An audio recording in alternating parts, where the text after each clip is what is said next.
The object from the cemetery. This is a true story. I was lying in my bedroom, the same room I had slept in for 22 years of my life, when the blanket was ripped off my body. Not slipped, not blown by wind, ripped 3 times, each pull stronger than the last, until it fell to the floor, landing exactly where I would need to step if I wanted to run for the door. And then I watched it get dragged underneath my bed. There was something down there, and it had been waiting for me since we came home from the cemetery 3 days ago. But to understand why I was lying there frozen in terror on a bed I had trusted my entire life, I need to take you back to the beginning, to November 1st, to the day my little brother brought something home that should have stayed buried. My name is Mariana Serrano. I am 22 years old. I study literature at the State University and work the night shift at a convenience store on the edge of our small town in Mexico to help my father pay the bills. I tell you this not because it matters to the story, but because I need you to understand that I am a normal person. I was a skeptic. I did not believe in ghosts or curses or spirits that linger after death. I thought those were stories old women told to scare children into behaving. I was wrong. My mother died 3 years ago, breast cancer. She found out too late, when the cells had already spread through her body like wildfire. From diagnosis to death, we had 7 months. 7 months of watching the strongest woman I had ever known wither away, her hair falling out in clumps, her skin turning gray, her voice growing weaker, until it was barely a whisper. But even at the end, she smiled whenever my little brother Thomas ran into her room. She smiled because she knew she would never see him grow up, and she wanted him to remember her happy. Tomas was 3 when she passed. He is 6 now, and he barely remembers her at all. I think that is why he does not know how to act when we visit her grave. He does not know whether to cry or pray or stand in silence like my father and I do. So he wanders. He picks wildflowers growing between the headstones. He chases lizards that sun themselves on the marble slabs. I do not blame him. How can a child mourn someone they never truly knew? November 1st is the Day of the Dead in Mexico. It is when we honor those who have passed, when we set up altars with marigolds and sugar skulls and photographs of the deceased. But for my family, the date has a different meaning. It was my mother's birthday. Every year since she died, we visit her grave on this day. Not for the tradition, not for the holiday, but because we refuse to let her spend her birthday alone. My father woke us at 6 that morning. His name is Rodrigo. He is 50 years old, a factory worker who took double shifts after my mother passed because he could not bear to sit in an empty house with his thoughts. He rarely speaks about her anymore. I think the words hurt too much. But every year on this day, he drives us to the cemetery before dawn, brings yellow marigolds because they were her favorite, and kneels before her grave in silence for nearly an hour. I do not know what he says to her. I have never asked. That morning I stumbled downstairs, still half asleep, to find Thomas slumped at the kitchen table, his head resting on an untouched plate of bread. "I do not want to go," he mumbled without lifting his head. My father stood by the window, coffee in hand, staring at the gray sky outside. He did not respond. I do not think he heard. Or maybe he did, and he simply had no words to offer. "Mom would be happy to see all of us together," I said, trying to keep my voice light. Tomas looked up at me with eyes that seemed far too old for a 6-year-old. "But she cannot see us," he said. "She is dead." The words hung in the air between us. No one knew how to respond. What do you say to a child who has already learned that death is permanent, that some people leave and never come back, that the world can take away the person you love most without warning or reason? My father set down his coffee cup. "Let us go," he said quietly. Before the crowds arrive, we drove in silence. Our house sits on the outskirts of town, a traditional Mexican home with faded yellow walls and a red-tiled roof covered in moss. A stone wall surrounds the property, and a rusted iron gate guards the entrance. To reach the front door, you must cross a wide courtyard where a mango tree my grandfather planted 30 years ago provides shade in the summer months. I mention this because it matters later. No one can knock on our front door without first entering the courtyard, and no one can enter the courtyard without opening the gate. Remember that. The San Miguel Cemetery lies at the edge of town past a winding dirt road that turns to mud when it rains. It is a small cemetery, old and crowded, the kind you only find in rural Mexico. The perimeter wall is crumbling in places, the iron gate squeaks with rust, and the graves are packed so tightly together that you must turn sideways to walk between them. We arrived just after 6:30. Fog still clung to the ground, swirling around the headstones like restless spirits taking their morning walk. The smell hit me as soon as I stepped out of the car. That particular scent of cemeteries, marigold petals rotting in the sun-damp earth, freshly turned, and incense smoke lingering from the night before. My father led the way, a bag of marigolds in his hand. I followed, holding Tomas by the wrist. The boy dragged his feet, kicking pebbles as we walked, clearly wishing he were anywhere else. My mother's grave is in the eastern section beneath a mesquite tree that provides shade throughout the day. She chose the spot herself before she died. "It gets too hot in the sun," she had said through the oxygen mask, her voice barely audible. "I hate the heat." Even facing death, she was practical. We stopped before the gray granite headstone. Her name was carved in capital letters, Elena Reyes de Serrano. Below it, the dates of her birth and death, and a simple inscription, "Beloved Mother, forever in our hearts." My father knelt and placed the marigolds at the base of the stone. Then he bowed his head and began to whisper. His lips moved, but no sound reached my ears. This was his ritual, his private conversation with the woman he had loved for 25 years. I stepped back to give him space, and that is when I realized Tomas was gone. My heart lurched. I scanned the rows of graves around us, searching for his small figure among the headstones. "Tomas," I called, keeping my voice low so as not to disturb the few other mourners scattered throughout the cemetery. No answer. I began walking, weaving between the graves, checking each row. The cemetery was not large, but it was divided into sections. The newer graves near the entrance with their polished marble and fresh flowers. The older section deeper and where the stones were cracked and covered in lichen, where the names had faded and the families had stopped visiting. And then there was the northwest corner. That is where I found him. He was squatting before a grave I had never seen before in a part of the cemetery I had never visited.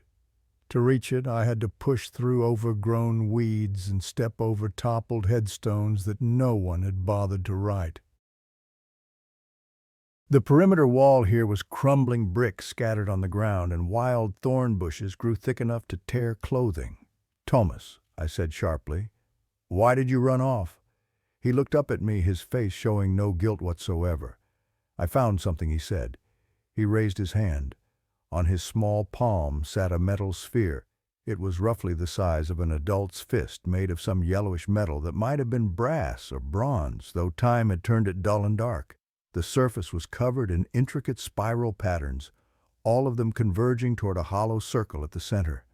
When Tomas shook it, I heard a sound from inside, a wet, sloshing noise, like liquid, thick liquid. "Where did you get that?" I demanded, my voice harsher than I intended. "Here." He pointed at the grave in front of him. I looked down, and something in my stomach tightened. This grave was different from the others. There was no cross, no flowers, no photograph. Just a flat stone lying flush with the earth covered in gray lichen and black moss. A single name was carved into the surface without a surname, without dates of birth or death. Soledad. And surrounding the name were symbols I did not recognize, interlocking circles, spiral patterns, strange shapes that seemed to shift when I looked at them too long. At the center of all these markings was a round hollow perfectly sized to hold the sphere in my brother's hand. He had pulled it from the grave. "Put it back," I said immediately without thinking. "Why, I like it. Tomas, that is not yours. Put it back now, but I want to keep it. Put it back." I do not know why I shouted. I do not know why my heart was suddenly pounding, why cold sweat was forming on my back despite the cool morning air. I only knew that something was wrong. Deeply, fundamentally wrong. The kind of wrong that makes your body react before your mind can process why. Before Tomas could respond, my father's voice called from behind us. "Mariana, Tomas, where are you two? Time to go." I turned around. My father stood a few meters away, his eyes red-rimmed. He had been crying. When I looked back at Tomas, he was already on his feet, both hands shoved into his pockets. "Did you put it back?" I asked. "Yes," he said, eyes fixed on the ground. I glanced at the grave.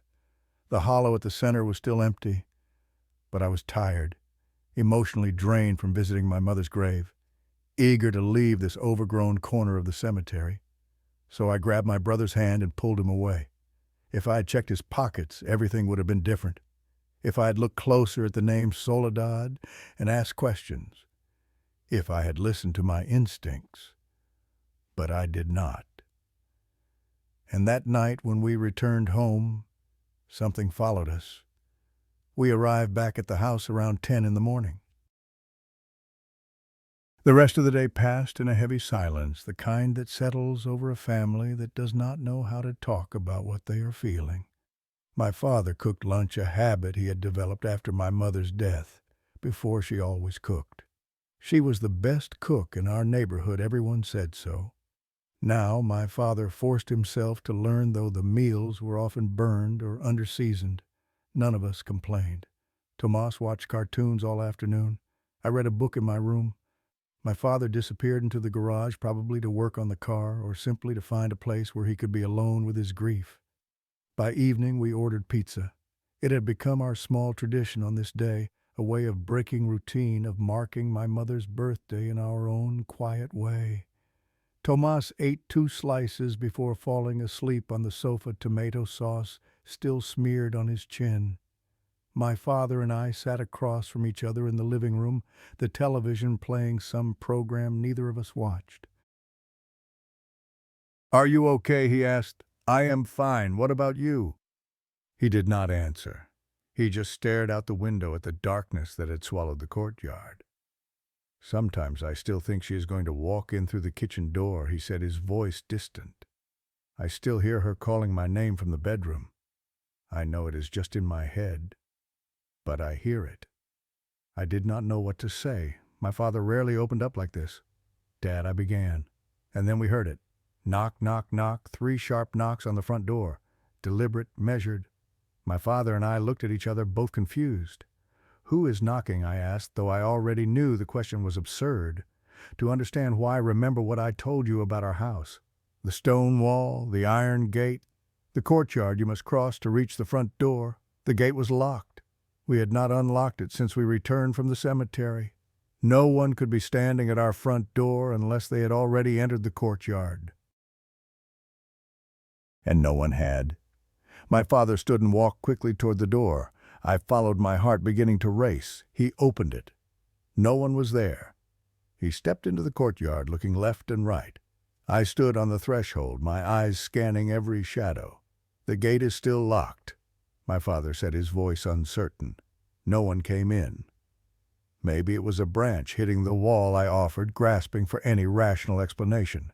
The wind blowing something against the house. But there was no wind that night. The air was perfectly still. We circled the entire house, checking every corner, every shadow. Nothing. No one. Just the sound of crickets and the distant bark of a neighbor's dog. When we returned to the living room, Tomas was gone from the sofa. My heart seized. We searched the kitchen, the bathroom. Nothing. We ran upstairs, checking every room, calling his name. We found him in his bedroom. He was lying in his bed blanket pulled up to his chin, eyes closed, breathing deeply. Fast asleep, as if he had been there for hours. But I had just seen him on the sofa less than 3 minutes ago. Did he wake up and walk here himself? My father asked, standing beside me in the doorway. I do not know. He has never done that before. My brother had never sleepwalked, not once in 6 years. And he was so deeply asleep when we left him that he could not possibly have woken up, walked to his room, climbed into bed, pulled up his blanket, and fallen back asleep in the span of 3 minutes. Unless someone carried him, unless someone tucked him in. We did not sleep well that night. I lay in my room, door locked, curtains drawn, listening to every creak and groan of the old house. Every few minutes I would look toward the door, certain I had heard footsteps in the hallway. Then toward the window, certain I had seen movement in the darkness outside. There was nothing, just the silence of an old house and the beating of my own heart. But I could not shake the feeling. The sensation that someone was watching me, not from outside, not from the doorway, but from somewhere closer, somewhere inside the room itself, as if the air were thickening, taking shape, becoming something that should not exist. I pulled the blanket tighter around myself and stared at the ceiling until my eyes grew heavy. I dreamed of my mother. She stood in my doorway wearing the white dress she loved to wear when she was alive, but her face was different, darker, worried. "Who did you bring home?" she asked. "I did not bring anyone home, Mama." She shook her head slowly, sadly. "Not you." But someone opened the door. Then she looked down at the foot of my bed, down at the floor beneath me, and her face changed. Her expression shifted from worry to something else, something I had never seen on my mother's face, fear. "It is down there, Mariana. It has been down there since you came home." I woke with a gasp. The room was pitch black. The clock on my nightstand showed 3:33 a.m., and I heard it, breathing. Not my breathing, not the sound of wind through a crack in the window, but wet, ragged breathing like lungs filled with fluid, struggling to draw air, coming from underneath my bed. I lay perfectly still, every muscle locked, every nerve screaming. The breathing continued, slow, patient. Some things only need to be invited once, even if just by a question, and they will stay forever. I did not ask who was there. I did not speak. I did not move. I simply lay there paralyzed, listening to the thing beneath my bed breathe in the darkness, waiting for morning, waiting for an answer I was not sure I wanted to find. In the old houses of Mexico, there is a saying passed down through generations: if you hear footsteps when no one else is home, never ask who is there. Because some things only need to be invited once, even if just by a question, and they will stay forever. I wish someone had told me this before the second night. I opened my eyes to find morning light cutting through the gap in my curtains, and for a moment I thought everything had been a nightmare. The breathing beneath my bed, the knocking on the door, the way my brother had moved from the sofa to his bedroom without anyone carrying him. Then I tried to sit up, and my body refused to obey. Every joint ached as if someone had spent the night twisting them in directions they were never meant to bend. My skull throbbed with a dull, persistent pain that pulsed behind my eyes. When I finally managed to swing my legs over the side of the bed, my knees buckled, and I collapsed to the floor, my palms slapping against the cold tile to break my fall. I stayed there for a long moment, breathing hard, staring at the darkness beneath my bed. Nothing looked back at me. Just dust and shadows in the corner of a shoebox I had forgotten about years ago. But the air smelled wrong, damp, earthy. Like soil that had been recently disturbed, like a freshly opened grave. A knock on my door made me flinch so violently that I bit my tongue. "Mariana." My father's voice was hoarse, rougher than I had ever heard it. "Are you awake?" I pulled myself up using the bed frame and stumbled to the door. When I opened it, I barely recognized the man standing in the hallway. My father looked like he had aged a decade overnight. His face was the color of old paper, pale and fragile. The hollows beneath his eyes had deepened into dark purple crescents, and his hands trembled slightly as he gripped the doorframe for support. "You feel it too," he said. It was not a question. "Feel what?" "Like something drained the life out of you while you slept." I nodded slowly. That was exactly how I felt, as if someone had opened a valve somewhere inside me and let everything vital pour out onto the floor. We made our way downstairs together, leaning on walls and furniture like invalids. The house was quiet. Too quiet. The kind of silence that makes you aware of your own heartbeat, your own breathing, the blood rushing through your veins. Tomas was already awake, sitting at the kitchen table with a bowl of cereal, chattering to himself as he played with a small toy car. He looked perfectly healthy, energetic, normal. Whatever had affected my father and me had not touched him, or perhaps it had touched him differently. I poured myself a glass of water from the tap and noticed my hands were shaking. My father sat heavily in a chair across from Tomas, watching the boy with an expression I could not read. I reached for my phone to text my friend Camila to cancel the plans we had made for today. The screen flickered once, twice, then displayed a battery icon with a red sliver at the bottom. 2% remaining. That was impossible. I'd plugged it in before bed. I always did. I found the charger still connected to the outlet, the cable still attached to my phone. But when I plugged it back in, nothing happened. I tried a different outlet, then another. The phone refused to charge, refused to turn on, refused to do anything except display that dying red sliver until even that faded to black. "The power is out," I asked, though I knew it was not. The refrigerator was humming. The clock on the microwave displayed the correct time. "No," my father said slowly, "the power is fine." "Then why will my phone not charge?" He did not have an answer. As the morning stretched into afternoon, I discovered more things that had stopped working. The lamp in the living room would not turn on, though the bulb was not burned out. The television flickered with static every few minutes, regardless of which channel I selected. The light in the hallway, the one that had always been slightly loose in its socket, now refused to illuminate at all. Only the lights in Tomas's bedroom worked perfectly. I tried not to think about what that might mean. By late afternoon, I had given up attempting to fix anything. My body still felt hollow, my thoughts sluggish and scattered. My father had retreated to his bedroom after lunch, claiming he needed to rest for just an hour. That was 4 hours ago. I checked on him twice. Both times he was asleep, his breathing deep and labored, his face twitching as if trapped in an unpleasant dream. I did not wake him. Sometimes sleep is the only escape we have from grief, and I thought perhaps his body was simply demanding payment for all the nights he had spent lying awake, staring at the empty space where my mother used to sleep. I was wrong about what was keeping him under. When he finally emerged from his room, the sun had begun its descent toward the horizon, painting the sky in shades of orange and red that looked almost like fire. He found me in the kitchen where I'd been sitting for the past hour, staring at a candle I had lit when the overhead light refused to work. Tomas was in the living room, building something with his blocks, humming a tune I did not recognize. My father sat down across from me. The candlelight cast deep shadows across his face, making him look gaunt, almost skeletal. "I have to tell you something," he said. "What is it?"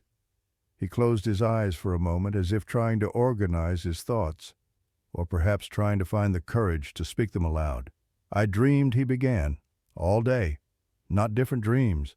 The same dream over and over. I tried to wake up, but I could not.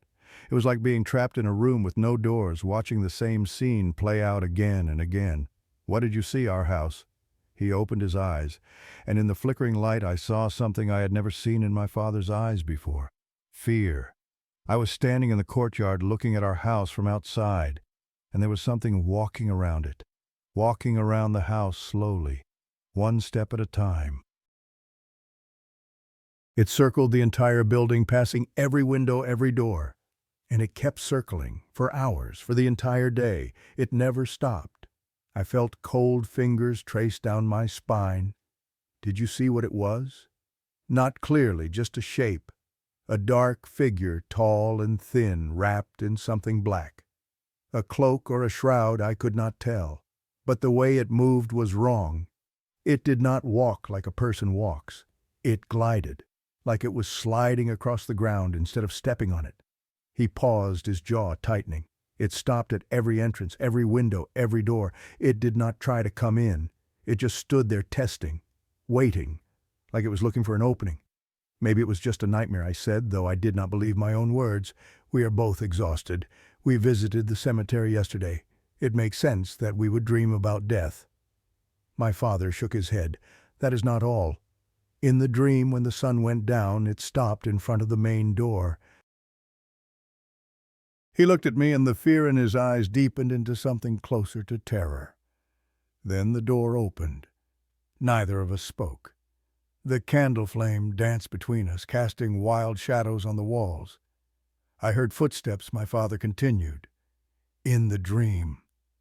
Footsteps coming into the house. And then I saw something else. I saw your room, Mariana. The door was open just a crack, and there was something inside, sitting on your bed. What did it look like? He swallowed hard, like a person covered in a sheet, like how children dress up as ghosts on Halloween. But the sheet was not white, it was black, completely black, and it covered everything from head to foot. My mouth had gone dry. In the dream, I walked toward your room. I do not know why. I did not want to, but my legs moved on their own, and as I got closer, the figure stood up, like it knew I was watching, like it had been waiting for me to see it. What happened then? That is when I woke up. My father ran a trembling hand over his face. I went to check on you, but I could not move at first. My body felt like it was made of stone. It took everything I had just to get out of bed. The candle flickered violently, though there was no breeze. I wanted to tell him about the breathing I had heard beneath my bed, about the way my blanket had felt too heavy, like something was pressing down on it from above, about the smell of grave dirt that still lingered in my nostrils. But before I could speak, Tomas appeared in the doorway. "I am hungry," he announced. The normalcy of his voice shattered the tension like a stone through glass. My father forced a smile and stood up to make dinner. I watched him move through the kitchen, his movements slow and deliberate like a man walking through water. We ate in near silence, rice and beans and leftover chicken from the day before. Tomas talked about a cartoon he had watched, about a game he wanted to play, about a dream he had where he flew over the mountains like a bird. "I dreamed about someone too," he said casually, pushing beans around his plate with his fork. My father and I exchanged a glance. "Who did you dream about?" I asked, keeping my voice carefully neutral. "A lady." She was standing in the corner of my room, watching me sleep. The temperature in the kitchen seemed to drop several degrees. What did she look like? She was wearing black clothes, all black like for a funeral. Thomas shrugged, unconcerned. She did not say anything. She just stood there. I was not scared, though. Why not? Because she reminded me of Mama. My father set down his fork. His face had gone pale again. "Tomas," I said slowly, "are you sure it was a dream?" My brother looked at me with those innocent eyes, and for a moment I saw something flicker in their depths, something that did not belong to a 6-year-old child. "I think so," he said, but she felt real. We decided to sleep in the same room that night. My father dragged his mattress into Thomas's bedroom, and I brought my blankets and pillows. The three of us arranged ourselves on the floor, Thomas between my father and me. The door locked a single lamp burning in the corner. Outside, rain had begun to fall. It drummed against the roof in a steady rhythm, a curtain of sound that muffled everything else. Thomas fell asleep almost immediately, his small body curled against mine. My father lay on his back, staring at the ceiling. "It will be fine," he said quietly, though I could not tell if he was speaking to me or to himself. "We are all together. Nothing will happen." I wanted to believe him. Sleep came slowly, reluctantly, like a stray cat that does not trust the hand offering food. I drifted in and out of consciousness, my mind refusing to fully release its grip on wakefulness. And then I heard it, the sound of a lock turning. My eyes snapped open. The room was dark except for the faint glow of the lamp. Rain still pattered against the window. Tomas breathed softly beside me. My father's chest rose and fell in the rhythm of deep sleep. But from somewhere downstairs came the unmistakable sound of hinges creaking. The front door. I knew that sound intimately. I had heard it thousands of times throughout my life. The particular squeal of those old hinges, the specific way the wood scraped against the frame when it swung open. Someone had opened the front door. I tried to scream, Tried to reach over and shake my father awake, but my body would not respond. My limbs felt like they were filled with wet sand, heavy and useless. My throat constricted as if invisible fingers were wrapped around it, squeezing just hard enough to silence me. Footsteps. Thud. The first one echoed from the entryway. Thud. Thud. Slow. Deliberate. Heavy as if whatever was making them was dragging something behind it. Thud. Thud, thud, closer now, through the living room, into the hallway. I could not move, could not breathe, could only lie there, paralyzed, listening to those footsteps approach. They stopped right outside the door. Silence. Then I heard it. Breathing.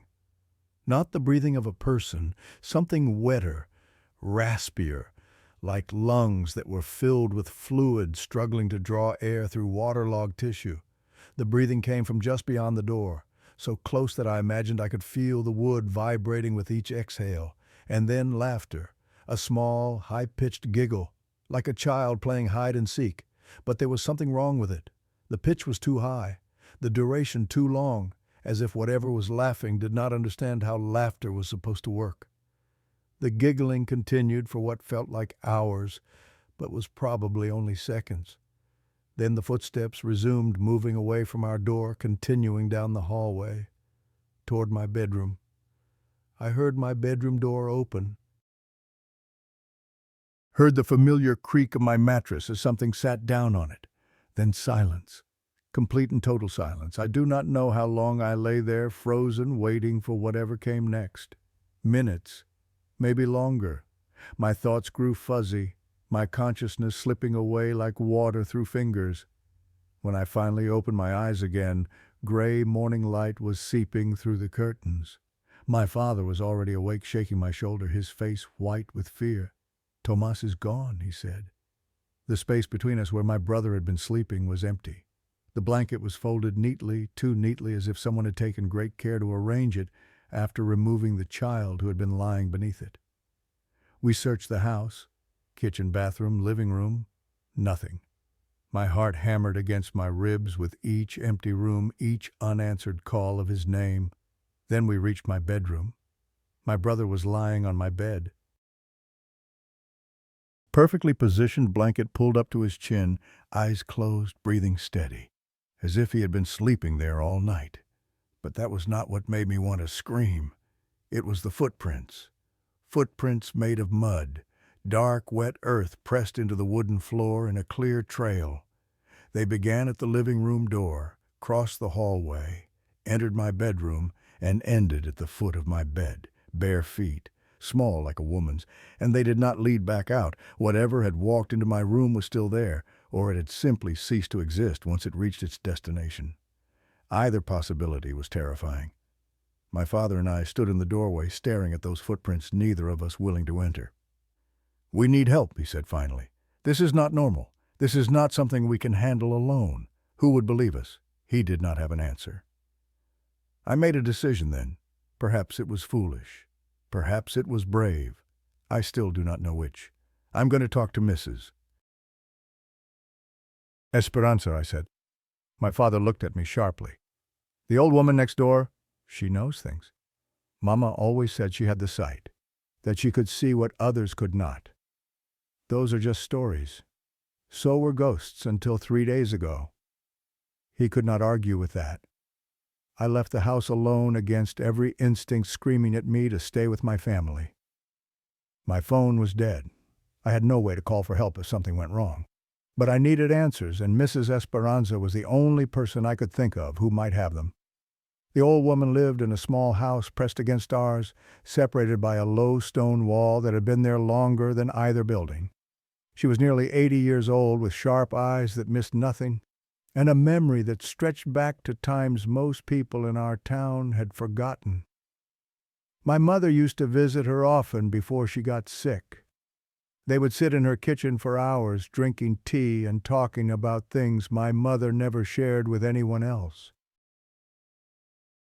I knocked on her door. When she opened it, her eyes widened slightly, taking in my disheveled appearance, the dark circles under my eyes, the way my hands trembled at my sides. "Mariana," she said, You look like you have seen the devil himself. Maybe I have. Can I come in?" She stepped aside without another word. The interior of her house was dark and cool, filled with the smell of copal incense and medicinal herbs. Crucifixes hung on every wall, interspersed with images of the Virgin Mary and various saints. She led me to her kitchen and poured me a glass of water mixed with honey and lime. "Drink," she said, "then tell me everything." So I did. From the cemetery visit to the knocking on the door to the footsteps and the breathing and the mud footprints that appeared from nowhere. I told her about my father's dreams and my brother moving in his sleep and the overwhelming exhaustion that had drained us both. She listened without interrupting, her weathered hands wrapped around a rosary, her lips moving silently in what might have been prayer. When I finished, she was quiet for a long time. "You said the boy took something from a grave," she finally said. "A grave with only one name on it."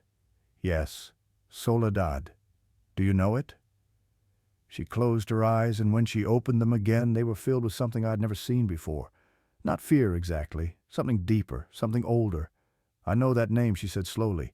"Not personally, but I know the stories. My mother told them to me. Her mother told them to her. Stories that go back 70 years or more. Who was she? A curandera, a healer. She lived on the outskirts of this town long before you or I were born. People came to her for remedies, for prayers, for things the church could not provide. What kind of things? Mrs. Esperanza's grip on the rosary tightened. They said she could speak to the dead, that she knew how to keep spirits from passing on. Families who lost someone suddenly, someone who died with unfinished business, they would pay her to hold that soul here, to trap it in an object, a place so they could still communicate. My blood ran cold. But that was not all she did. The old woman continued. The stories say she knew her own death was coming. And before it took her, she performed the ritual on herself. She trapped her own soul in an object, a metal sphere. The villagers found it when they went to her house after she disappeared. The house was full of things, hundreds of objects, each one containing a spirit she had bound. The priest burned everything, but the sphere would not burn. What happened to it? They buried it with her body, in a grave with no cross, no dates, no family name, just the name she had chosen for herself, a name that means loneliness, Soledad. Yes. Mrs. Esperanza leaned forward, her voice dropping to barely a whisper. "And they say that anyone who disturbs that grave, anyone who takes what belongs to her, will never be free of her again. But we returned it. We are going to return it today." The old woman shook her head slowly. "There are rules to these things, child. The old ways have rules.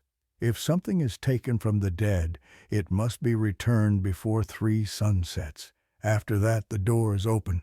And once the door is open, it cannot be closed so easily. I counted the days in my head. November 1st, November 2nd. Today was November 3rd. 3 sunsets had already passed. My body went numb. What do? Return the object anyway, beg for forgiveness, pray, but understand that it may not be enough. She may have already decided to stay. Stay where Mrs. Esperanza looked at me with eyes that had seen too much of the world's darkness. With you, with your family, in your house." She paused. "Forever." I ran home. My lungs burned and my legs screamed, but I did not stop until I burst through the front door shouting for my father. He met me in the hallway, Tomas clutched in his arms, his face a mask of confusion and fear. "What happened? What did she say?" I told him everything. The curandera, the soul binding, the 3 sunset rule.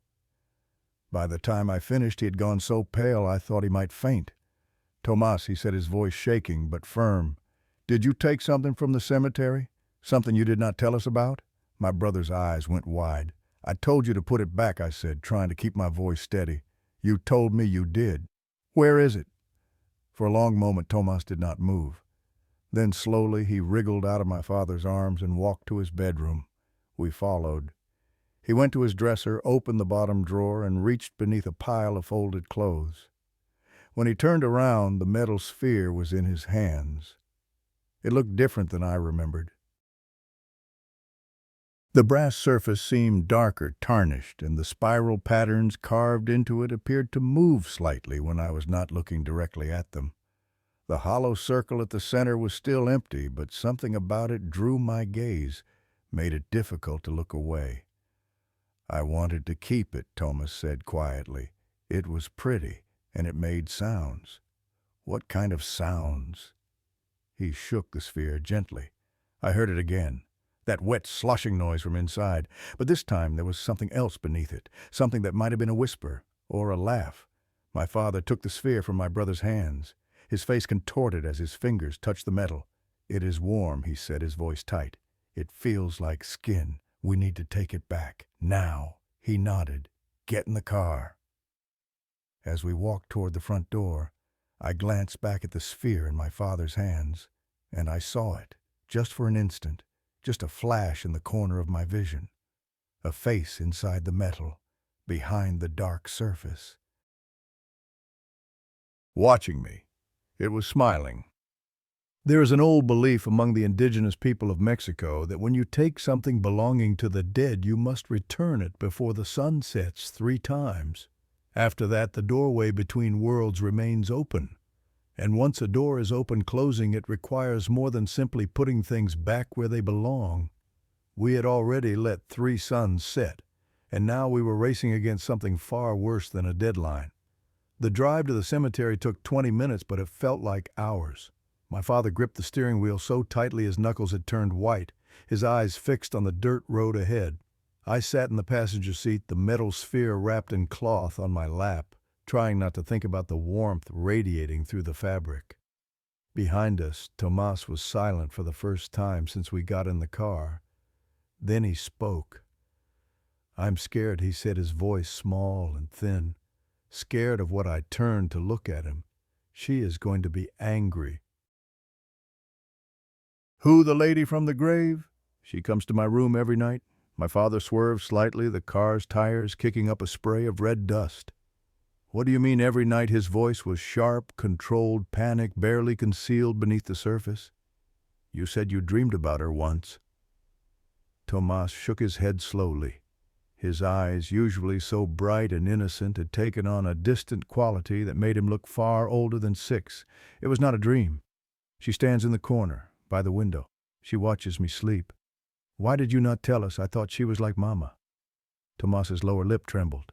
"She wears black clothes like Mama did when she slept. And she does not hurt me. She just watches."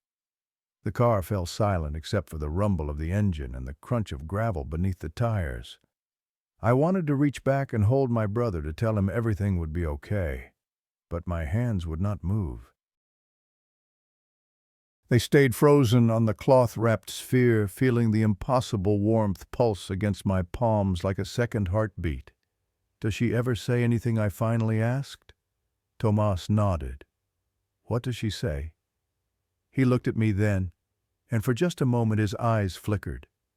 The brown irises seemed to pale, to lighten, becoming something closer to gray or white.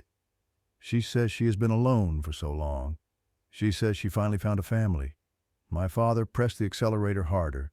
The cemetery gates appeared in the distance, rusted iron against a sky that had turned the color of bruises. We arrived at San Miguel Cemetery just before 3 in the afternoon. The fog from the morning of our first visit was gone, replaced by heavy clouds that hung low over the headstones like a mourner's veil. The air smelled of rain that had not yet fallen, and something else beneath it, something organic, rotting. The cemetery was empty. No visitors, no groundskeepers, no one tending to the graves of their loved ones. Just rows upon rows of stone markers stretching toward the crumbling perimeter wall. And silence. A silence so complete it felt like pressure against my eardrums. "This way," I said, leading them toward the northwest corner.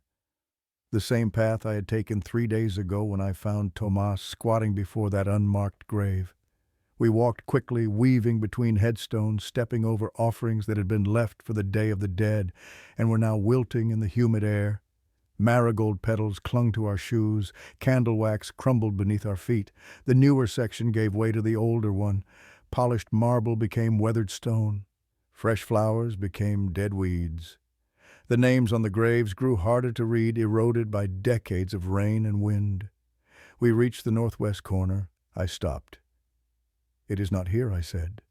My father came up beside me, breathing hard. "What do you mean it is not here, the grave?" "Soledad's grave. It was right here next to the wall under that thorn bush."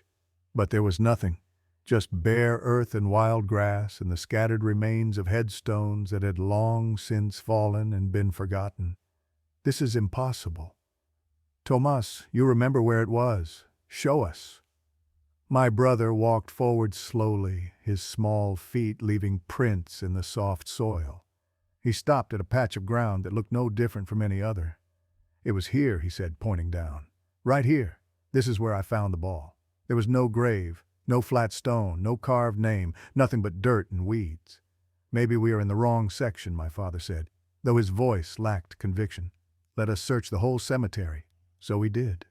For 2 hours we walked every path, checked every corner, read every name on every headstone we could find. My father asked an old man who was tending his wife's grave in the eastern section if he knew of a grave marked only with the name Soledad. The old man shook his head. "Never heard of it," he said. "And I've been coming here for 40 years. There is no grave by that name in San Miguel. But there has to be," I insisted. "We saw it. My brother took something from it." The old man looked at me with rheumy eyes that had seen too many funerals.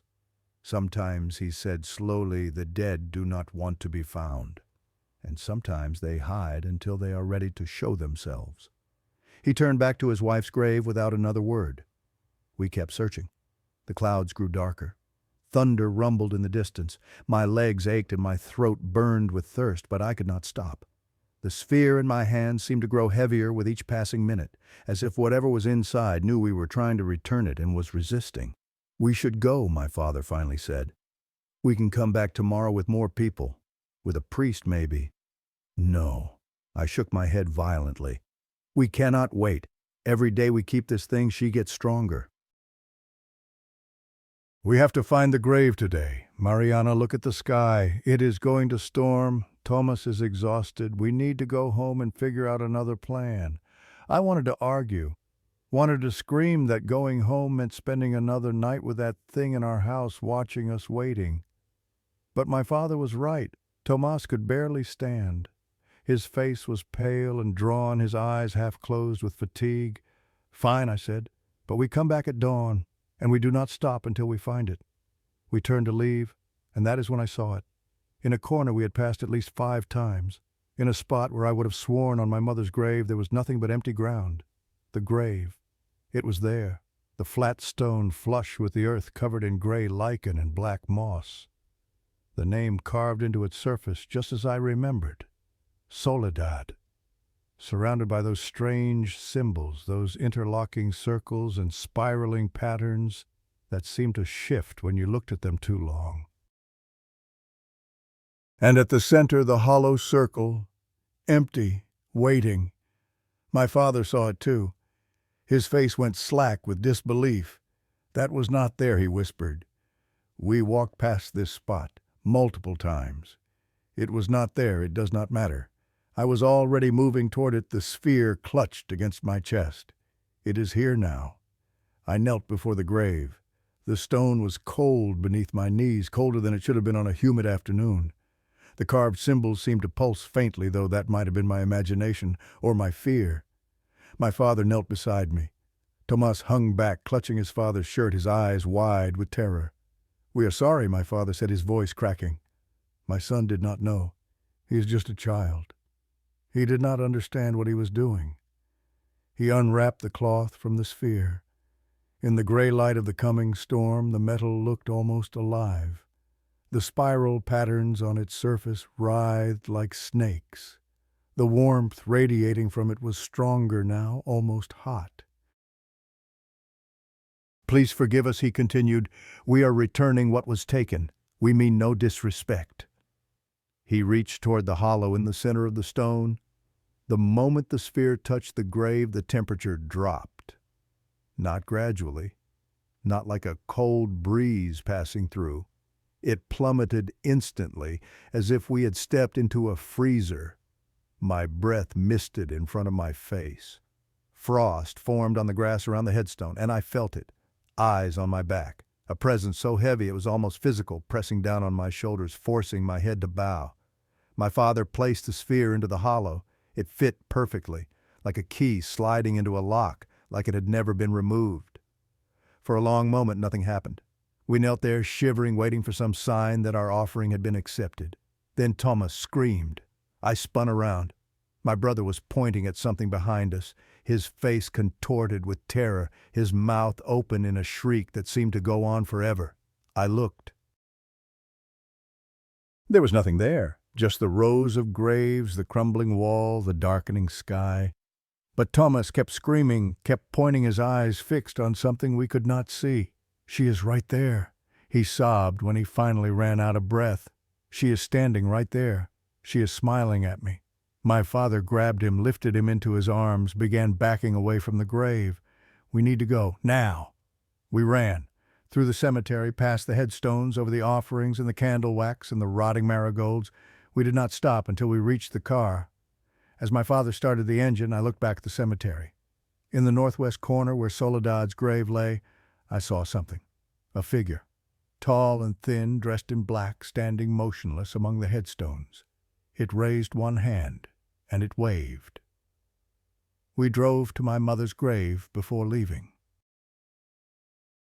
It was a detour my father insisted on, though I could see how badly his hands were shaking, how desperately he wanted to put distance between us and this place. We need her protection, he said simply. We need to ask her to watch over us. I did not argue. We knelt before my mother's headstone, the three of us together, and we prayed. My father recited words in Spanish that I half remembered from my childhood prayers. His mother had taught him prayers his mother's mother had taught her. I did not know if they would help. I did not know if anything would help, but I added my own silent plea to the chorus. Mama, if you can hear me, please keep us safe. Please protect Tomas. Please do not let this thing take our family the way death took you. Tomas was silent throughout the prayer. When I looked at him, his eyes were open, fixed on the headstone, his lips moving without sound. I did not ask what he was saying. Some prayers are meant to be private. The drive home was quiet. The storm that had threatened all afternoon finally broke as we pulled into our courtyard, rain hammering against the windshield so hard I could barely see the house. We ran inside, soaked within seconds, and spent the rest of the evening huddled together in the living room, every light in the house blazing, the television playing at full volume to fill the silence. No one mentioned what had happened at the cemetery. No one mentioned the figure I had seen waving at us. No one mentioned Thomas's screams or the thing he claimed to see standing behind us. We ate dinner.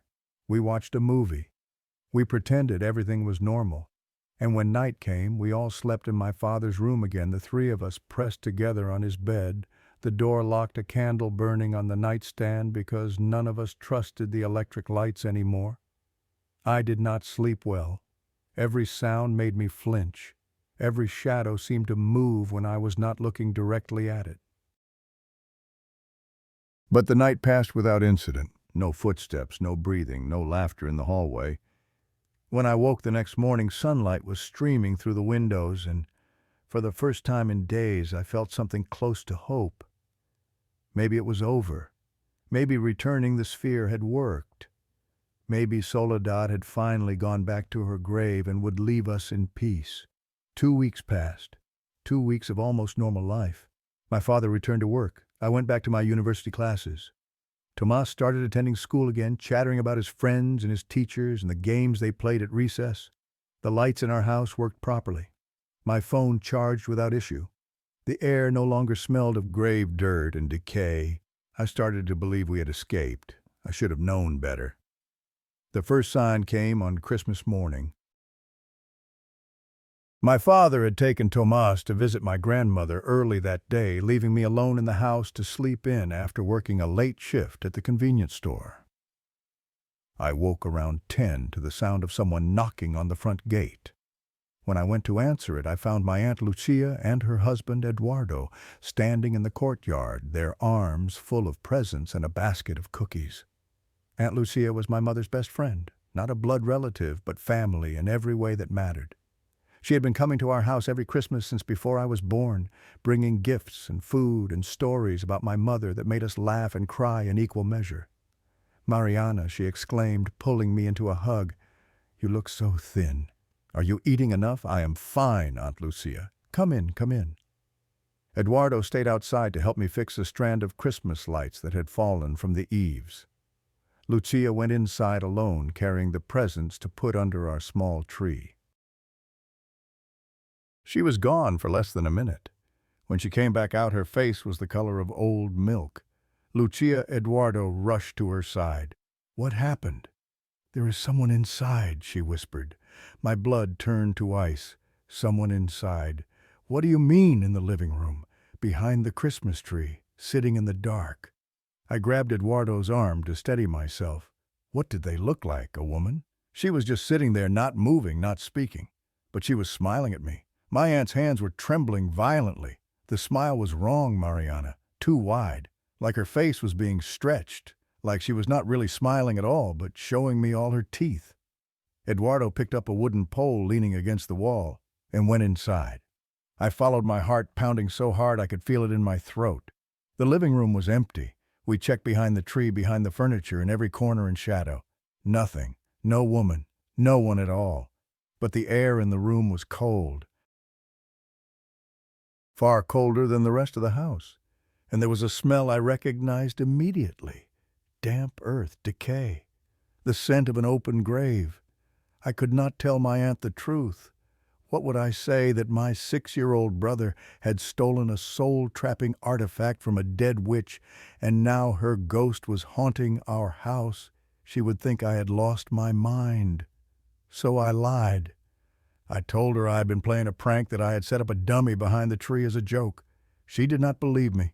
I could see it in her eyes. But she accepted the explanation because the alternative was too terrible to consider. After they left, I sat alone in the living room, staring at the spot where my aunt had seen the woman. "You are still here," I said out loud. The words echoed in the empty room. "You never left at all." The only answer was silence, but I could feel it, the presence, watching, waiting, patient as the grave. 1 month after Christmas, Thomas was attacked. It happened in the bathroom. He had been taking a bath alone, something he had insisted on now that he was 6.5 and too old for supervision. My father was watching television. I was in the kitchen preparing dinner. The scream shattered the quiet of the evening. It was a sound I will never forget.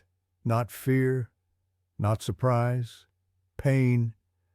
Pure animal pain ripped from my brother's throat with such force that it barely sounded human. We ran. My father reached the bathroom first, throwing himself against the locked door. Once, twice, 3 times before the wood splintered and gave way. Thomas was huddled in the corner of the bathtub, water still running, his small body shaking with sobs.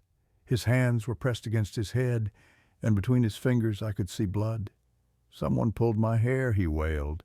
Someone grabbed it and pulled. My father lifted him out of the tub, wrapped him in a towel, tried to examine the wound.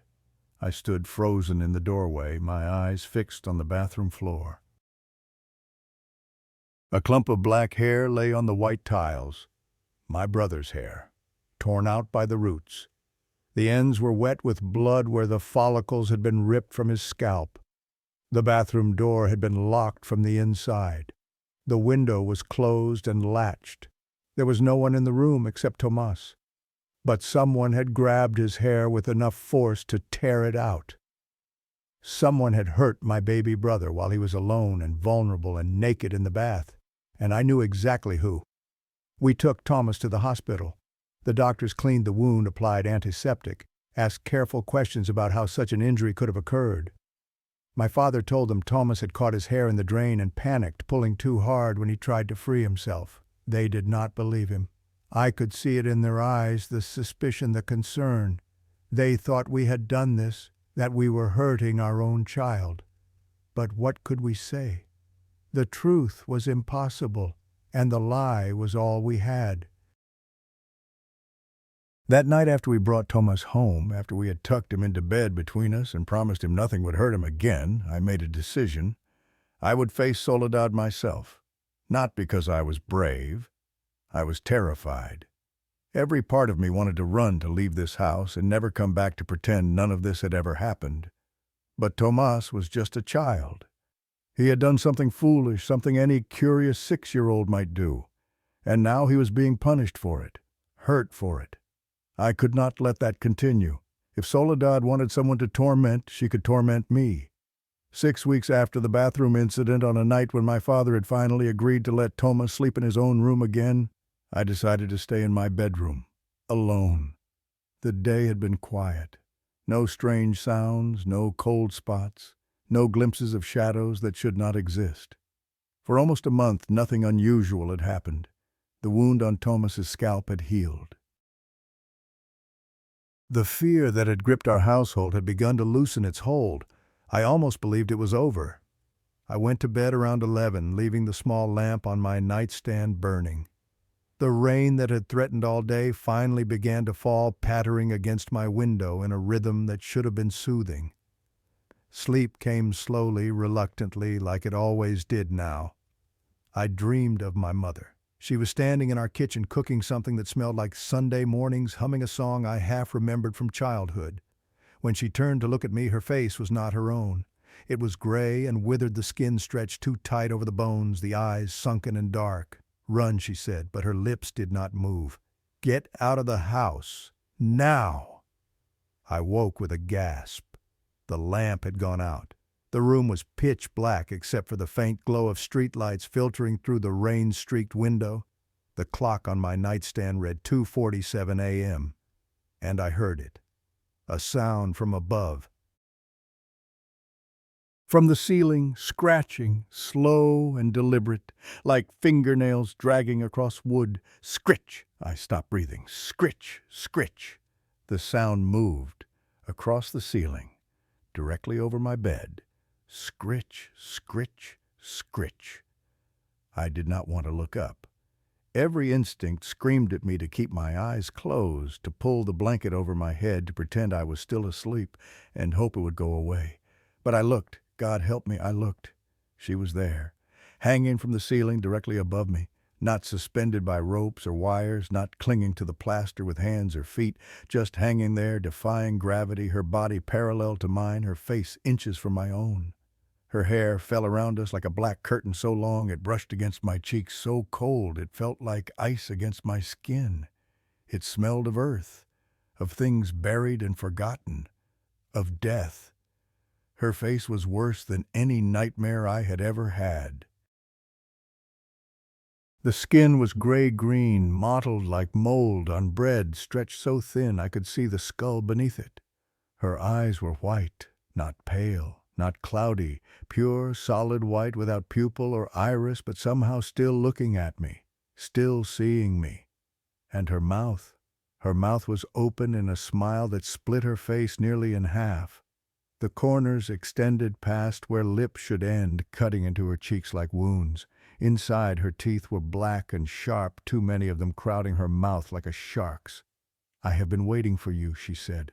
Her voice was not sound, it was vibration. I felt it in my bones, in my teeth, in the deepest part of my chest where my heart was trying to beat its way out of my body. I tried to scream, tried to move, tried to do anything except lie there paralyzed, staring up at the thing that had invaded my home and my life. My body would not respond. I could feel her breath on my face, cold and wet like mist from a swamp.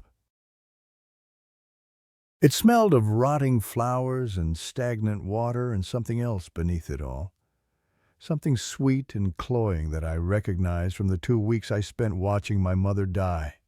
The smell of decay, of flesh breaking down, of a body returning to the earth. "You opened the door for me," Soledad whispered, her impossible mouth stretching even wider. "You invited me in." "I did not." The words came out as barely a croak forced through a throat that felt like it was being crushed. "My brother took your sphere. We returned it. We asked for forgiveness. Forgiveness." She laughed, and the sound was like bones breaking. "Do you think forgiveness matters? Do you think saying sorry can close a door that has been opened?" She began to lower herself toward me, slowly, inch by inch. Her hair dragged across my face, my neck, my chest, cold tendrils that felt less like hair and more like fingers. I waited 70 years in that grave, alone, forgotten. And then your brother came. Your sweet little brother with his innocent hands and his curious eyes. He touched what was mine. He took what was mine. Her face was so close now that her nose almost touched mine. Those white eyes filled my vision, empty and endless and hungry. And now I will never be alone again. Something snapped inside me. Maybe it was survival instinct. Maybe it was the image of Tomas, his hair torn from his scalp, his eyes wide with terror. Maybe it was the thought of my mother, who had fought so hard to stay alive, who had held on for 7 months just to spend a little more time with her children. Whatever it was, it gave me strength. I screamed. The sound tore out of me with force I did not know I possessed. It filled the room, shattered. The silence broke through the paralysis that had held me frozen. And I moved. I threw myself sideways, rolling off the bed, hitting the floor hard enough to drive the breath from my lungs. My head struck the corner of the nightstand as I fell. Pain exploded behind my eyes, and I felt something warm and wet running down my face. Blood. But I did not stop. I scrambled across the floor on hands and knees, my fingers scraping against the cold tiles, my vision blurred with blood and tears. Behind me I heard laughter. That same broken, bone-grinding laughter I had heard in the hallway weeks ago. The door. I had to reach the door. My hand found the frame. I pulled myself up, grasped the handle, wrenched it open. The hallway was dark. Darker than it should have been. The nightlight my father always left on was out. The glow from the street lamps outside seemed unable to penetrate the windows. But I ran anyway. I ran blind, one hand trailing along the wall, blood dripping into my eyes. I heard footsteps behind me, not the slow, heavy footsteps from before, fast, running, chasing, and still that laughter echoing off the walls, filling the darkness with sound. I reached my father's door, threw it open, fell inside. "Papa!" I screamed. "Papa, help me!" The light came on. My father was sitting up in bed, his face slack with shock. Tomas was beside him, eyes wide, clutching the blanket to his chest. "Mariana," my father gasped. "Your face. What happened to your face?" "In my room." There was. She was. I could not form the words, could not explain what I had seen. I could only kneel on the floor, shaking, bleeding, sobbing. My father got up. He grabbed the baseball bat he had kept beside his bed since the footsteps started. He walked toward my room. I wanted to stop him, wanted to tell him not to go, but I was too weak, too broken. I heard him open the door, heard the click of the light switch. "There is nothing here," he called back. "Mariana, there is nothing here." Slowly I got to my feet. Tomas helped me, his small hands steadying me as I walked back toward my room. The light was on. The bed was empty. The ceiling was bare. No Soledad. No impossible woman hanging upside down. No sign that anything had happened at all, except my father was staring at the ceiling, his face gray. "What is that?" he whispered. I looked up. Handprints. 5 finger marks burned into the white paint directly above my bed. Black against white, so dark they seemed to absorb the light around them. The handprints of something that had been hanging there, waiting for me. We did not sleep for the rest of the night. When dawn finally came, my father examined the wound on my head. It was not deep enough to need stitches, but it left a scar, a small crescent moon shape above my left eyebrow. I still have it. I see it every time I look in a mirror. A permanent reminder of the night I learned that some doors once open can never be closed. We talked about leaving, selling the house, moving away, starting over somewhere Soledad had never been. But where would we go? We had no money, no relatives in other cities who could take us in. And deep down, I think we all knew it would not matter. She was not haunting the house, she was haunting us. That morning, Mrs. Esperanza came to visit.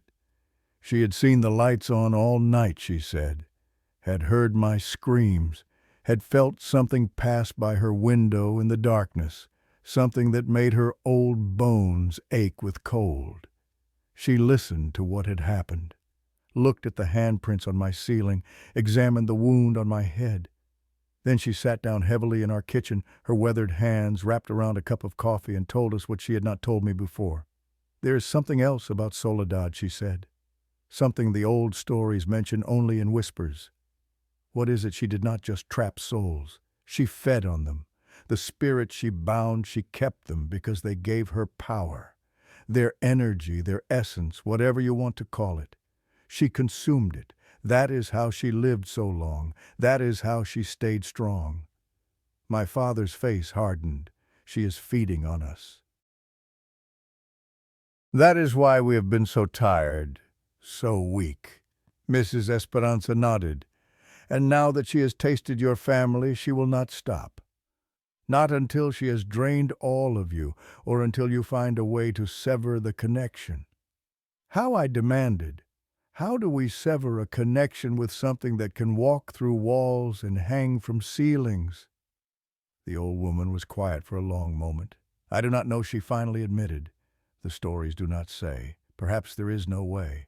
Perhaps once Soledad chooses a family, they belong to her forever." She left soon after, promising to ask the priest to consult with other elders to search for any scrap of knowledge that might help us. But I saw it in her eyes as she walked out the door. She did not expect to find anything, and neither did I. That night, as I lay in my father's room with Tomas pressed against my side, I made myself a promise. I would not let her have my family. I did not know how I would stop her, did not know if it was even possible. But I would fight, I would resist. I would protect my brother with every breath in my body, even if those breaths were numbered. Soledad had waited 70 years in her grave. She thought she had all the time in the world, but she had made a mistake. She had chosen to haunt a family that had already lost someone they loved, a family that had watched cancer take their mother and wife and still found the strength to keep living, a family that knew what it meant to face death and refused to surrender. We had survived grief. We would survive her too, or we would die trying. Outside, the rain had stopped. The first gray light of dawn was creeping through the curtains, and somewhere in the house I heard laughter, soft, distant, patient. She could wait, but so could I. We could not stay in that house another night. My father drove us to my grandmother's house 4 hours away, the headlights cutting through darkness that seemed thicker than normal, more resistant to light. Thomas slept against my shoulder the entire journey, his breathing steady and peaceful, unaware of the horror I had faced just hours before. The wound on my forehead throbbed with each heartbeat.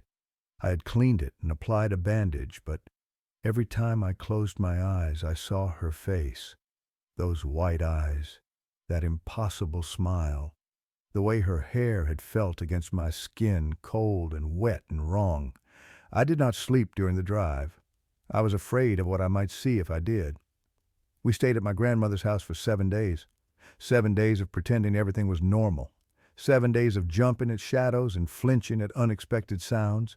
7 days of watching Tomas play in the garden, laughing at butterflies, acting like a 6-year-old should act, while I wondered if Soledad was watching him even here. But nothing happened. No footsteps in the night, no breathing beneath beds, no figures standing in corners. The days passed without incident, and slowly, reluctantly, hope began to creep back into my heart. Maybe distance had broken the connection. Maybe Soledad was bound to our house, to the town, to the cemetery where her bones had rested for 70 years. Maybe we could simply never go back. But we had to go back. My father's job was there, my university was there, our entire lives were there. We could not abandon everything and start over with nothing but the clothes on our backs. So on the 8th day we drove home. Mrs. Esperanza was waiting for us when we arrived. She stood at the edge of her property, her arms wrapped around herself despite the warm afternoon sun, her face drawn and pale. She looked like she had aged 10 years in the week we had been gone. "You should not have come back," she said as we got out of the car. "We had no choice," my father replied. "This is our home." The old woman shook her head slowly. "It is not your home anymore. It belongs to her now." "It has belonged to her since the boy brought that thing through the door." "What do you mean the laughter, Mrs. Esperanza whispered. "Every night since you left. Every single night. Starting at 3 in the morning and continuing until dawn. Laughter from inside your house. My blood went cold. Laughter, not human laughter, not any sound a person could make. High and sharp like glass breaking. The whole neighborhood has heard it. The Gonzalez family, 2 houses down, called the police the first night. They searched the house and found nothing. But they heard it too. They heard it and they ran. She grabbed my arm, her fingers digging into my flesh with surprising strength. The house was empty, Mariana. No one was inside. But something was laughing. Something was waiting. I looked up at the house, at the window of my bedroom on the 2nd floor. The curtains were moving, swaying gently as if someone had just let them fall after peeking out. But no one was inside. No one alive anyway. That night I made a mistake. We had decided to sleep together again, all 3 of us in my father's room, the door locked, the lights on. But around 9 o'clock I needed to use the bathroom. My father offered to come with me, but I refused. I was 22 years old. I could not spend the rest of my life afraid to walk down a hallway alone. So I went by myself. The bathroom was only a few steps away. I did what I needed to do quickly, washed my hands, and reached for the door handle. Then I made the mistake of looking in the mirror. At first I saw only myself, pale, tired. The bandage on my forehead a white rectangle against my skin. The dark circles under my eyes that had become permanent over the past weeks. But behind me in the reflection there was something else. A shadow, a shape, standing just over my left shoulder. It had not been there a moment ago. I was certain of it. The bathroom had been empty when I entered. I had checked. I always check now, but in the mirror, clear as daylight, I could see a figure standing behind me. Tall, thin, draped in black from head to foot. I spun around. Nothing. The bathroom was empty, just tiles and towels and the faint smell of soap. I turned back to the mirror. The figure was closer now, so close that if it had been real, I would have felt its breath on my neck. Its face was still hidden beneath the black shroud, but I could see its hands. Gray, withered, reaching toward my reflection. I did not scream. I did not have the breath for it. I simply ran. Threw open the door, sprinted down the hallway, burst into my father's room, and slammed the door behind me. I did not look in a mirror after dark again.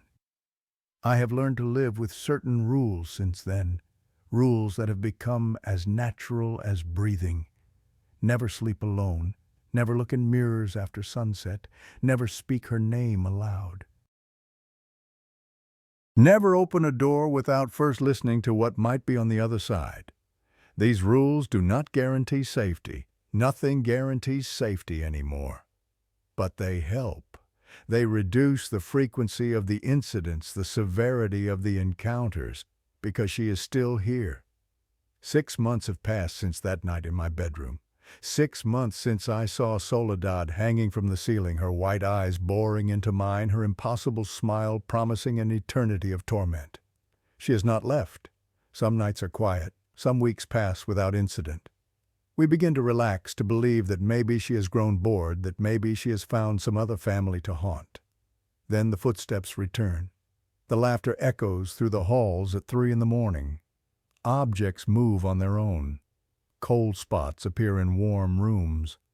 And we remember that we are not alone in this house. We have never been alone. The neighbors call our house the haunted house now. People cross the street to avoid walking past it. Children dare each other to touch the gate, then run away screaming. We have become a local legend, a story parents tell to frighten their children into behaving. If you are not good, Soledad will come for you, just like she came for the Serrano family. We cannot sell the house. Who would buy it? We cannot leave. Where would we go? So we stay. We endure. We follow our rules and say our prayers and hope that tomorrow will be better than today. It never is. Last night Tomas said something that made my blood freeze. We were eating dinner, the three of us around the kitchen table, trying to maintain some semblance of normalcy. My father was talking about his work. I was talking about my classes. Tomas was pushing his food around his plate, unusually quiet. Then he looked up at me, and for just a moment his eyes were not brown. They were white, solid white, like hers. "She likes you," he said, his voice flat, toneless. Nothing like my brother's voice at all. "She says you are strong. She says you will last a long time." "Tomas." My father reached for him. "Tomas, what are you saying?" "She says she is not angry anymore." My brother tilted his head at an angle that looked wrong, that looked painful. "She says this is her home now. She says we are her family." "Stop it," I whispered. "Stop it right now." Tomas smiled. It was not his smile. It was too wide, too many teeth showing, the corners of his lips stretching toward his ears. "She says she has been alone for so long, 70 years in the dark, 70 years with no one to talk to. But now she has us." The lights flickered, the temperature dropped. I could see my breath misting in the air. "And she says she is waiting, waiting for what my father demanded," his voice cracking with fear. Thomas turned to look at him. Those white eyes gleamed in the failing light. "For more people." Then he blinked, and his eyes were brown again, and he looked down at his plate as if nothing had happened. "What were we talking about?" he asked innocently. My father and I stared at each other across the table. Neither of us had an answer. I am writing these words at 3 in the morning. The house is quiet. My father and Thomas are asleep in the next room. I can hear their breathing through the thin wall, steady and peaceful, untouched by the nightmares that plague my every sleeping moment. But I am not alone. I can feel her presence, somewhere in the shadows of this room, somewhere just beyond the circle of light cast by my laptop screen. Watching, waiting. She knows I am writing this. She knows I am going to share it with the world. And I think she wants me to. Because every person who reads these words, every soul that believes this story, every mind that opens itself to the possibility that Soledad is real, is another door, another invitation, another family she might visit when she grows tired of us. I should stop writing. I should delete everything and pretend none of this ever happened, but I cannot, because I need you to understand, I need you to know. Never take anything from a cemetery. Not a flower, not a stone, not a piece of broken marble from an unmarked grave. You do not know what might be attached to it. You do not know who might follow it home. My brother was 6 years old. He did not know any better. He saw something shiny and beautiful and wanted to keep it.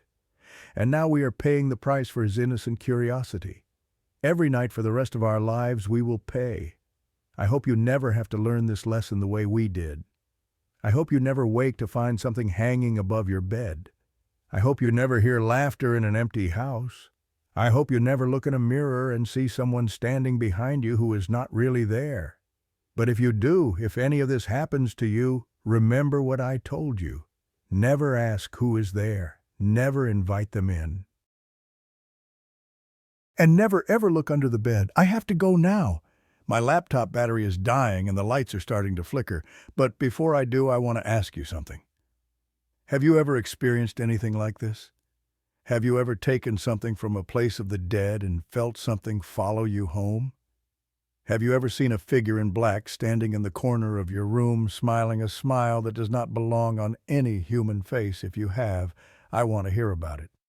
I need to know that I am not alone, that my family is not the only one suffering, that somewhere out there someone else understands what we are going through.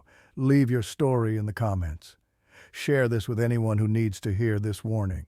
And if you know of any way to stop her, any ritual or prayer or ancient remedy that might close the door we open, please tell me. Please.